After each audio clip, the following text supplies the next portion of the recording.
2015 was indeed a record-breaking year for the state.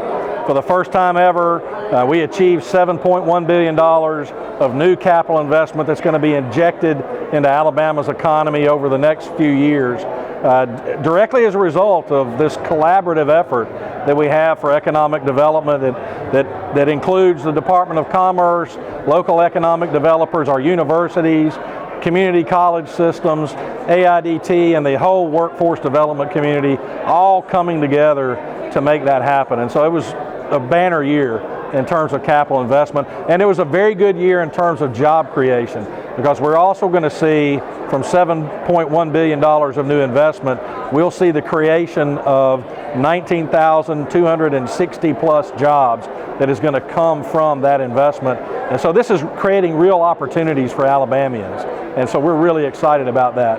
So we started off, you have to point to Polaris first, but it was also important to note that we had great companies like S&P that located in Alabama to support the automotive sector.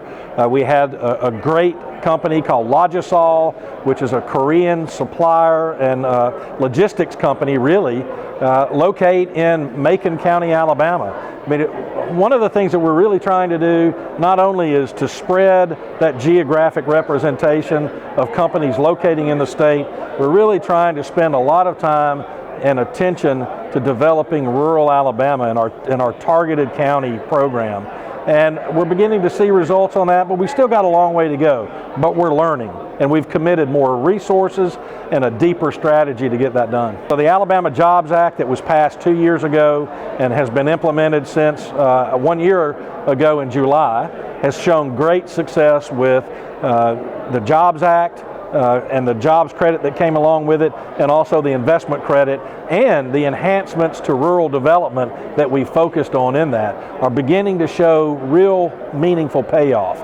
And then this last session, the Alabama Renewal Act is really going to give us an opportunity to focus on developing logistics opportunities and distribution centers growth around the state. And a lot of that might happily take place in rural communities as well, if we can really find the right companies and the good fit. So with that and the growing Alabama credit, that particular credit is going to be important because it'll help local economic developers grow their product.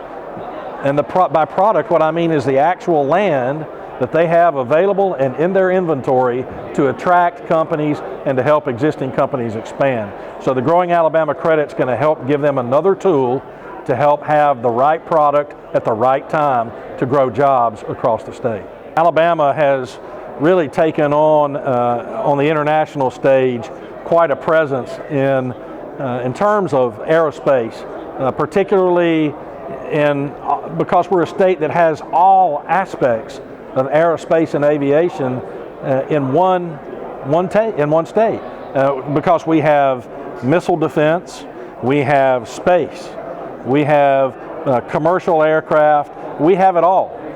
So it's, as a state, when we go to Farnborough, and just as we were this year, we're always well received, not only by the US-based companies, but also those international-based companies that really want to get a foothold in the aerospace sector in North America, and they're interested in Alabama. So Made in Alabama is really sending a signal that is easily recognized across the globe, and that was really what we wanted to do with that brand. So we had great meetings, got great news from Airbus. They've been very pleased with the quality and the production rate and the ability to ramp up their production probably a little quicker than they had ever planned to, which is really good for Mobile and really good for Alabama.